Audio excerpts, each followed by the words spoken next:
Hello, Internet. Welcome to the Four Poster Bed. I was up again at ridiculous o'clock. I don't know what's wrong with my body at the moment. I guess, when it comes down to it, it's all the stress of creating the new kitchen, which has now turned into creating a whole new open plan kitchen lounge area. Yep. I mean, I had that already, but now it's completely and utterly changed tack.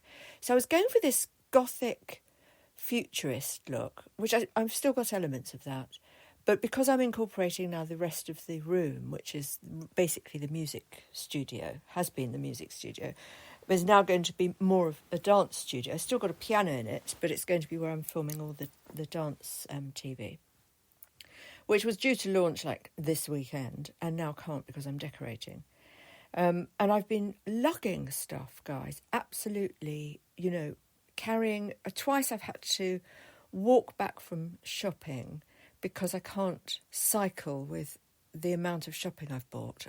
I've got panniers, I've got a basket, I've got a rucksack. Can you imagine how much I was carrying? So I've had to do that twice. I think actually more, 3 times in the last week. And I'm not used to walking, let me tell you. And walking with very heavy things, I'm really not used to. So that was quite interesting.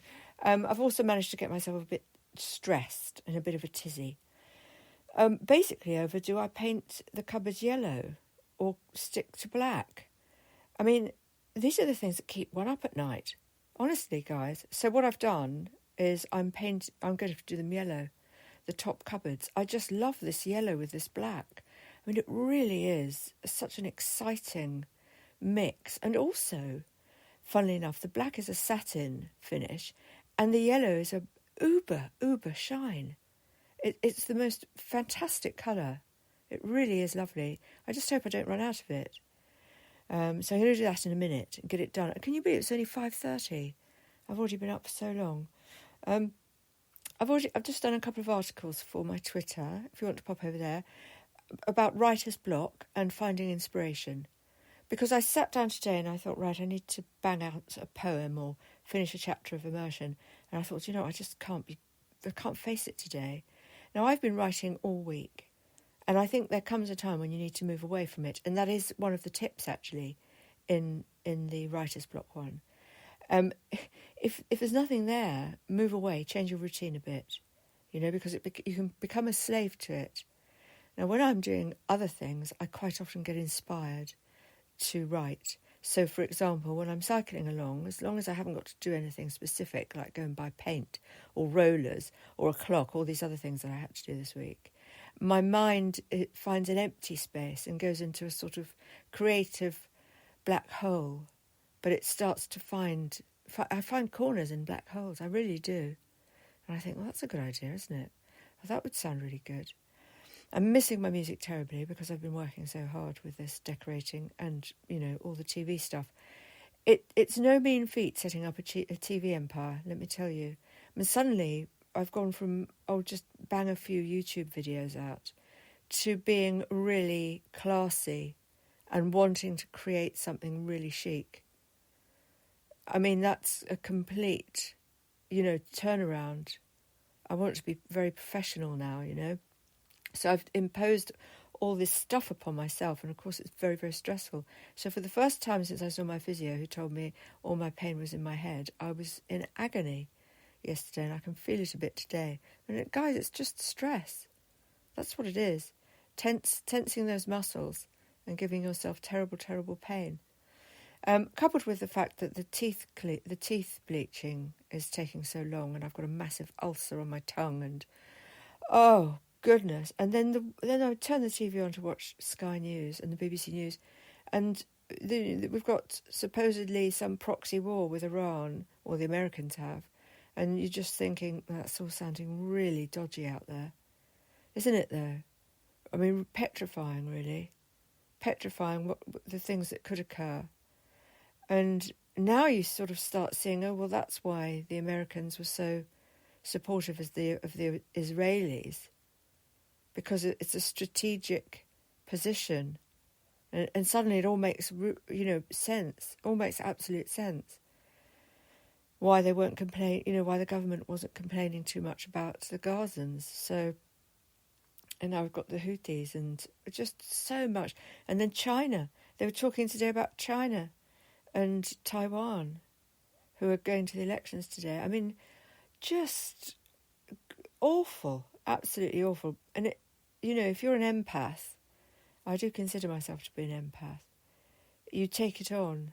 And I'll be having invasive thoughts all day about, people who are dying and regimes that are bossy and overbearing. Because I can't imagine, I mean, look, don't get me wrong, I realise that, the nanny state is something that gets called out here in the UK quite often. And that's a state that looks after you a little too well, verging on domineering, like a domineering mother. Or domineering father, really, isn't it? I would say. And you suddenly find you haven't got any freedom to be who you want to be, And when people say, "Oh well, you should thank your lucky stars, you don't have to wear a burqa," and all of that, I think, well, you can't compare things.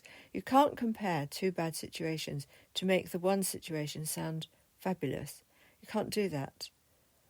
If a situation's bad, it's bad, full stop. It doesn't matter if it's less bad than another situation.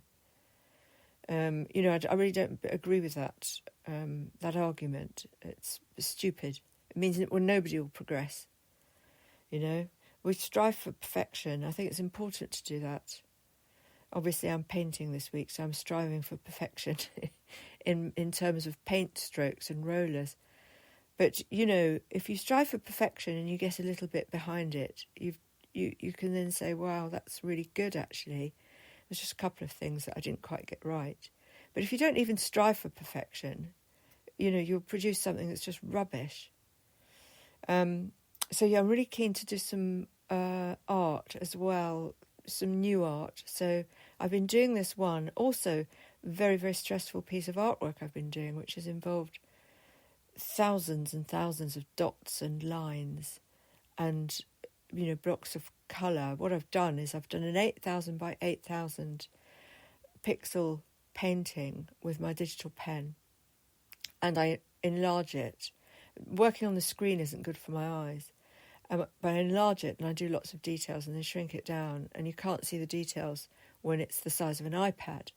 But I'm going to have this printed on a sort of 4-foot square canvas, see what it looks like. And this is for my Saatchi site. But it's really taken it out of me, actually. It's taken so long. It's taken, when you work with digital media, or the medium of digital pixel painting, when you work with that, you can get lots of eye strain. You don't sleep very well because you're looking at a lit screen. And it really takes it out of you if you're doing something very detailed. So I haven't particularly enjoyed it. I mean, it looks fantastic. I won't lie, it looks bloody awesome. But it's really, I want it to end now.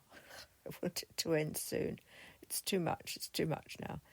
So I'm going to be doing some sort of faster, simpler things for the next month. I use my AI for inspiration, and then I recolour and tweak them and change them around and what have you. So I'll be doing that. And my daughter wants a couple of pictures of the grandkids flying on a polar bear and flying on a ladybird, or riding. So we're going to do those as well. So that'll be nice. One of my daughters has got a birthday in a few weeks.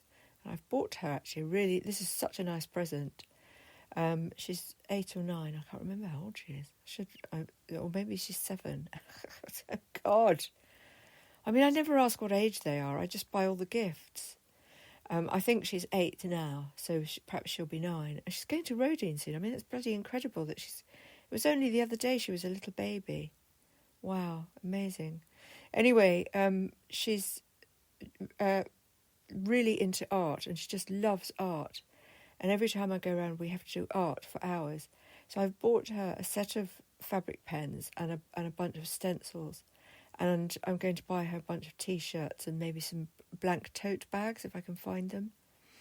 And then I'll spend a couple of hours with her sketching and drawing and show her how to do it all.